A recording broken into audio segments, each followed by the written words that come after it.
اعوذ باللہ من الشیطان الرجیم بسم اللہ الرحمن الرحیم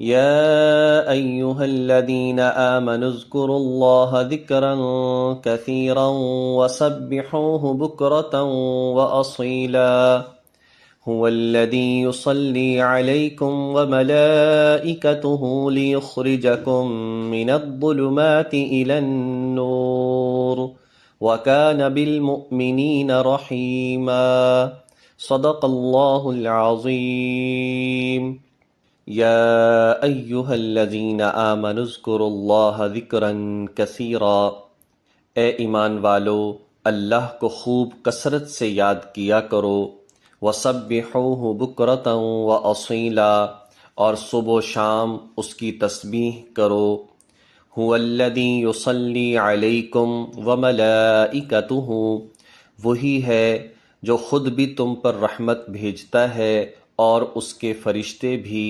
لِيُخْرِجَكُم مِّنَ الظُّلُمَاتِ إِلَى النُّورِ تاکہ وہ تمہیں اندھیروں سے نکال کر روشنی میں لے آئے وَكَانَ بِالْمُؤْمِنِينَ رَحِيمًا اور وہ مومنوں پر بہت مہربان ہے۔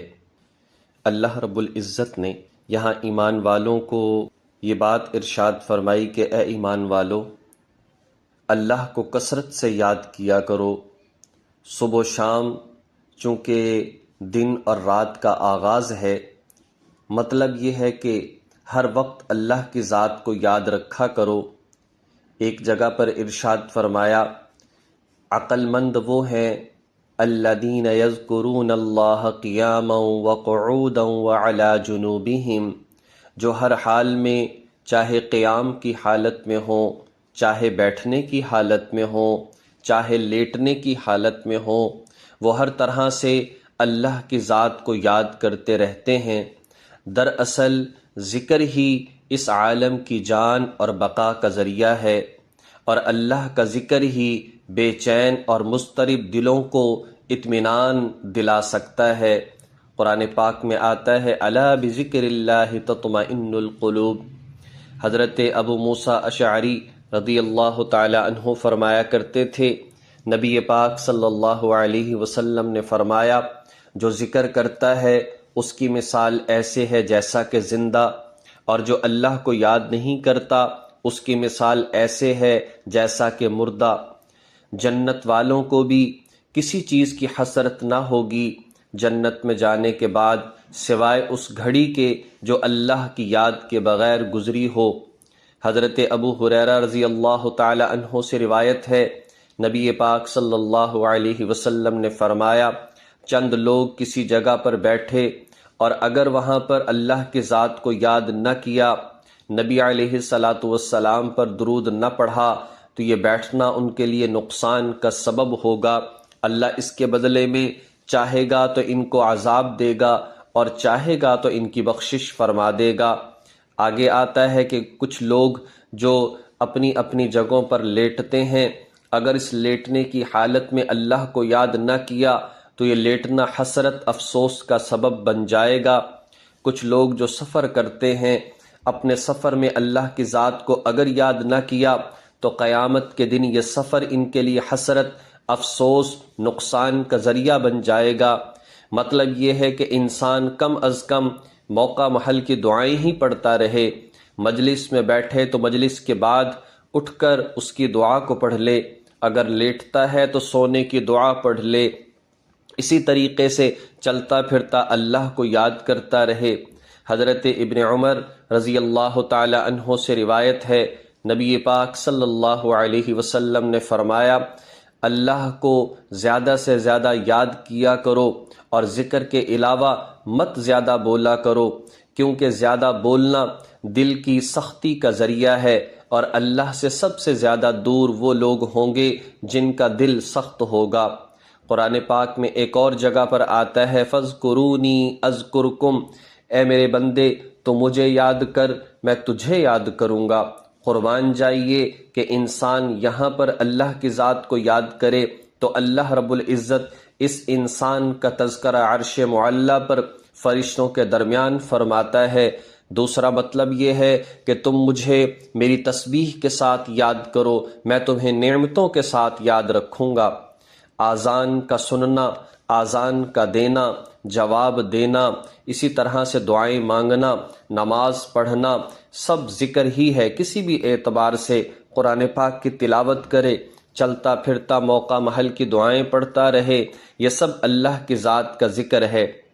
آگے ارشاد فرمایا هو الذی یصلی علیکم وملائکتہ، وہی اللہ ہے جو خود بھی تم پر رحمت بھیجتا ہے، اس کے فرشتے بھی تم پر رحمت بھیجتے ہیں۔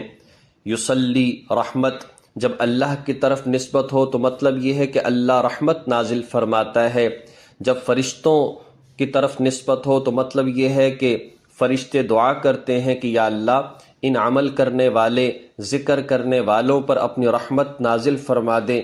اور ایک اور مطلب یہ ہے کہ فرشتے استغفار کرتے ہیں کہ یا اللہ فلاں شخص کو معاف فرما دے، اور جس کے لیے فرشتے بخشش کی دعائیں کریں، استغفار کریں، اللہ ان کو عذاب نہیں دیا کرتا۔ اور یہ اگر اللہ کی رحمت ہو گئی، تم اللہ کا ذکر کر کے اللہ کی رحمت میں فرشتوں کی دعاؤں میں شامل ہوگے، لِيُخْرِجَكُم مِّنَ الظُّلُمَاتِ إِلَى النُّورِ، تو وہ اللہ کی ذات تمہیں اندھیروں سے نکال کر روشنی کی طرف لے آئے گی۔ کفر کے اندھیرے، شرک کے اندھیرے، بدعت کے اندھیرے، حسد، تکبر، بددیانتی، جھوٹ کے اندھیروں سے نکال کر اللہ ایمان کا نور عطا فرمائے گا، اللہ توحید کا نور عطا فرمائے گا، اللہ دین کی سمجھ عطا فرمائے گا، اللہ دین پر عمل کرنے کی توفیق عطا فرمائے گا۔ یہ سب کا سب اللہ رب العزت کی طرف سے نور ہے۔ وَكَانَ بِالْمُؤْمِنِينَ رَحِيمًا، اور وہ اللہ مومنوں پر بہت مہربان ہے۔ تحیتہم یوم یلقونہ سلام، جس دن مومن لوگ اللہ سے ملیں گے اس دن ان کا استقبال سلام سے ہوگا۔ وَأَعَدَّ لَهُمْ أَجْرًا كَرِيمًا، اور اللہ نے ان کے لیے باعزت انعام تیار کر رکھا ہے۔ اللہ رب العزت کے حضور جب پیش ہوں گے تو بڑی بات ہے کہ اللہ تبارک و تعالی ان کو سلام کرے گا۔ جیسے ہی جنت میں داخل ہوں گے تو کہا جائے گا سلام قولا من رب الرحیم۔ جیسے ہی جنت کے اندر چلے جائیں گے تو فرشتے کھڑے ہوں گے، سلام علیکم بما صبرتم فنعم عقبی الدار، جو دنیا میں تم نے صبر کیا ہے آج تم پر سلامتی ہو، یہ نعمتوں اور ہمیشہ کا گھر تمہارے لیے ہے، تمہیں اس کی مبارک ہو۔ جب فرشتے روح قبض کرنے کے لیے آتے ہیں تب بھی سلام علیکم کہتے ہیں۔ جب جنتی آپس میں جنت میں ملیں گے تو تحیتہم فیہا سلام، وہاں بھی ان کا آپس میں ملنا جو ہے وہ سلام کے ذریعے سے ہوگا۔ بڑی خوش نصیبی ہے، آج کوئی بڑا افسر کسی ملازم کو سلام کر دے تو وہ سارا دن بڑا خوش رہتا ہے۔ تو یہ اللہ کی ذات ساری کائنات کے مالک اور خالق اس بندے کو سلام کر رہی ہے، کتنی بڑی خوش نصیبی اور خوش قسمتی ہے۔ لیکن کس وجہ سے ہے؟ اللہ رب العزت کو یاد رکھنے کی وجہ سے، گناہوں سے بچنے کی وجہ سے، حضور علیہ الصلاۃ والسلام کی تعلیمات پر عمل کرنے کی وجہ سے۔ اللہ رب العزت ہمیں ان تمام باتوں کو سمجھ کر عمل کرنے کی توفیق عطا فرمائے۔ وآخر دعوانا ان الحمد للہ رب العالمین۔